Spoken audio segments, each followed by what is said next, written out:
in that bag again. Whoa, whoa. Oh, say less. I'm back in that bag again. Yeah, yeah. Oh, say less. I'm back in that. Yeah. What you doing? Yeah, yeah. I'm back in that. Hey, what you?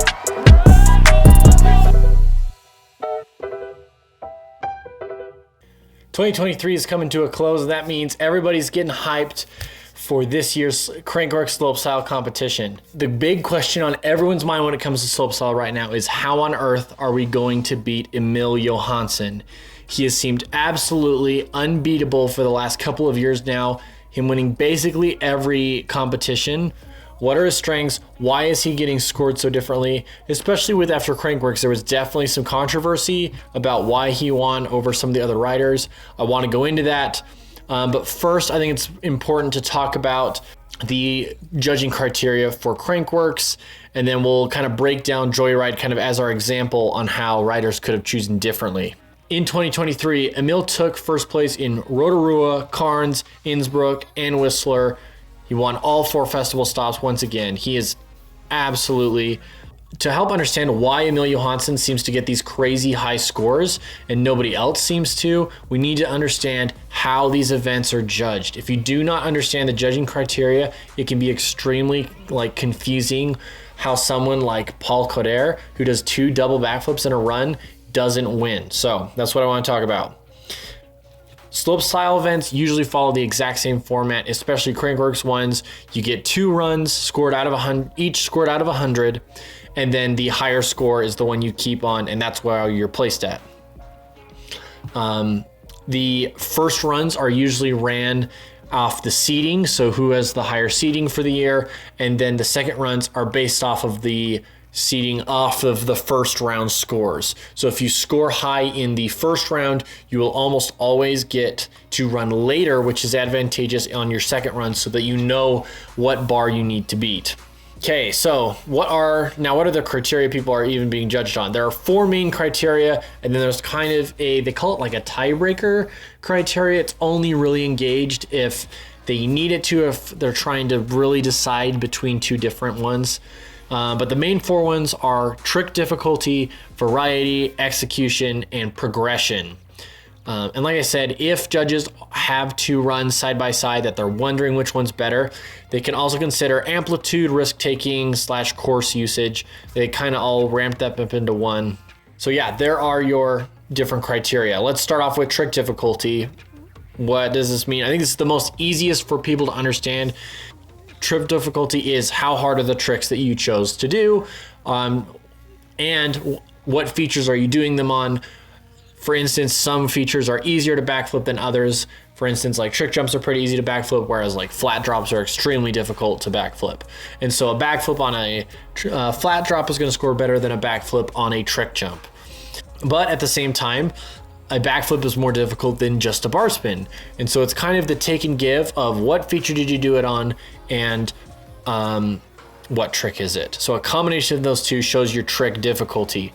It's also important to remember that this isn't as arbitrary as you would think. Like, it's not like, oh, I think this is harder than something else and someone thinks else.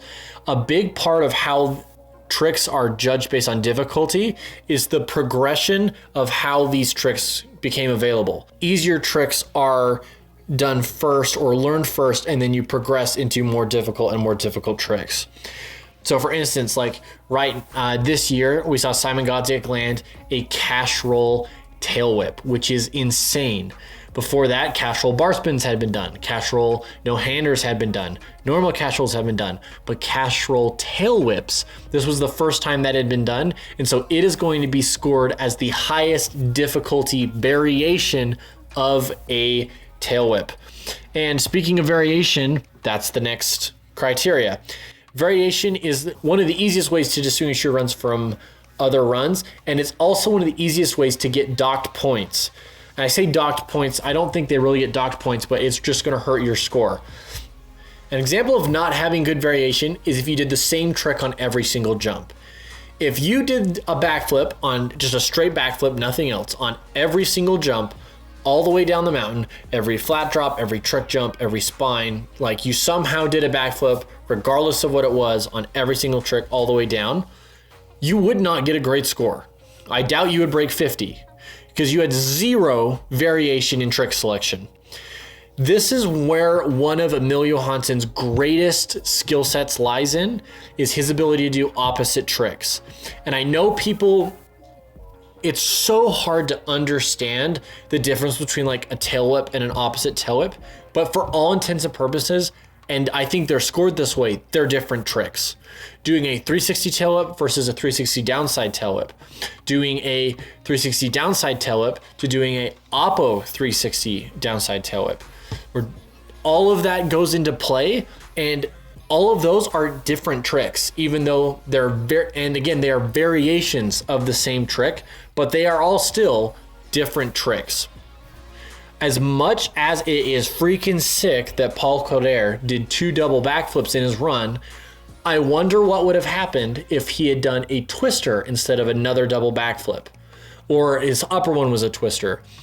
I think he most definitely would have gotten more points, not because a twister is inherently more difficult than a double backflip, and but because he had another layer of variation. The next version is execution. This has been one of the most distinguishing factors for dominant riders for almost 2 decades. This is why Brandon Semenuk was so good. This is why Emil Johansson's very good. Brandon won because every time he landed, it was like perfect. Everything he did, like he landed both tires at the same time. There was no dirt thrown up. He wasn't like grasping for everything. Emil does this too, where his feet just like magically land on the pedals every single time. This is why Emil is nicknamed video game mode, or people have said it looks like a video game playing, because it seems like bar spin and he ends up in the same position as before the bar spin, or tail whip and he magically goes straight to his feet. These are all ways that judges look at execution. Now, don't confuse execution with style. While style can kind of have into this, it is not as big of a deal as people would think. Execution is showing mastery over a trick. If you barely pull off a trick, if 2 riders do a trick and one barely pulls it off, like just by some miracle, they hang on, they ride away, and it's incredible, versus a guy that makes it look casual and easy and very much shows mastery, even though they did the same trick, rider number 2 will always get a better score. The last thing I'll say about execution is extension. This is extremely important when it comes to more stylized tricks like Supermans or T-Bogs.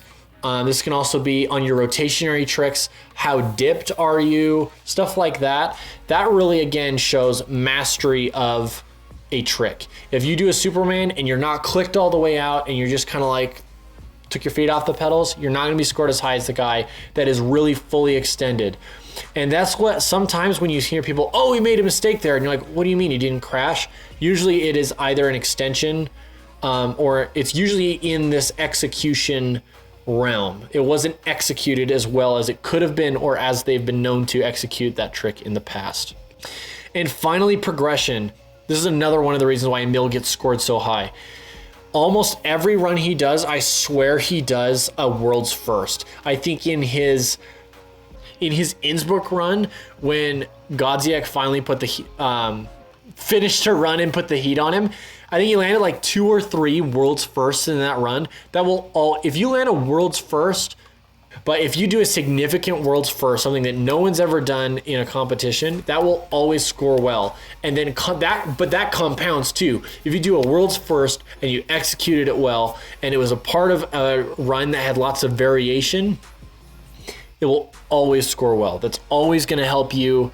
That's always going to give you a boost score because it's progressing the score more. And by definition, you are doing things that other people just straight up can't do. If I had to put slopestyle, like what is slopestyle? It is doing tricks that nobody else can do on features nobody else is doing them on, and doing it in a way that shows absolute mastery of the trick. That is how to make a great run, and that's why Emil Johansson has been so good.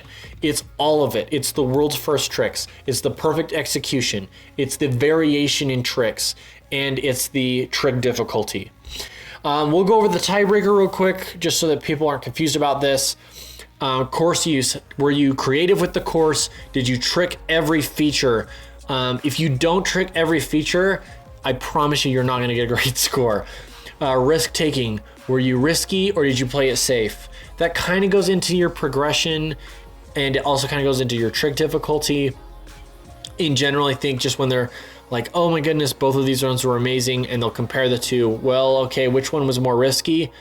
That's the run that's gonna get more points. And then amplitude. Amplitude basically is just how high did you hit jumps? Basically, how high did you go in the jumps? So are you doing the same tricks as everybody, but you're going way higher?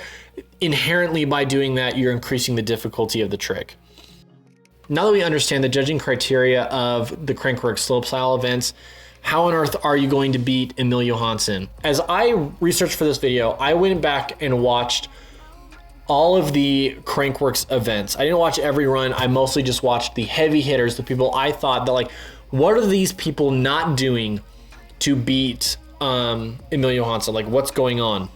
I think the number one problem that riders have is they focus on big rotationary tricks rather than combination tricks and opposite tricks. To explain this, let's go to Joyride or Whistler 2023. On the screen, I'm gonna put the 3 runs side by side. So we'll have Paul Coder, Tom Isted, and Emil Johansson. And these are just the names of the tricks on the screen. So I'll go through and rate them. Paul Coder did a 360, then a backflip bar spin, then a switch cork 720, then a regular 720, a double backflip tail whip. Then he did a tail whip onto the box, backflip out, 180 tail whip, a 360, and then a double backflip. Super banger run. Tom Isted started off with a 360, did a flip tuck no-hander, then did a twister, cork 7, double backflip, front flip tuck, 360, corked flat flip. I love it when he does those. They're just freaking sick. Another corked backflip and a flip tuck. Now we have Emil's run. He started off with a fast plant 360, 360 bar to downside whip, opposite invert to X up, windshield wiper, backflip double bar to X up, 360 double downside whip, opposite 360 can, nose pest 360 can, 540 X up to invert, 360 toboggan, opposite 360 tail whip, 540 X up to invert, 360 toboggan, opposite 360 tail whip. Do you see how many opposite tricks are in his run? Do you see how many combinations are put in there? Now, I don't think it's completely over. I don't think that Emil is just gonna win for the rest of his career. But if I had to guess, I think this is the year that Simon Godziak puts up a run for his money. If you honestly think about it, in 3 of the 4 competitions, Godziak, if he finishes his run, puts Emil in a very difficult situation where Emil has to push harder than he did. We saw that in Innsbruck. I mean, Innsbruck, he had to pull out 2 or 3 world's firsts. Simon Godziak, I think this is the year that really puts a run for the money on Emil Johansson, and I absolutely cannot wait to watch it. So thanks everybody for watching this video. If you want more content like this, I have a full breakdown of Brandon Semenick versus Emil Johansson. Who is the GOAT? And I think you'll be surprised what I say. Peace.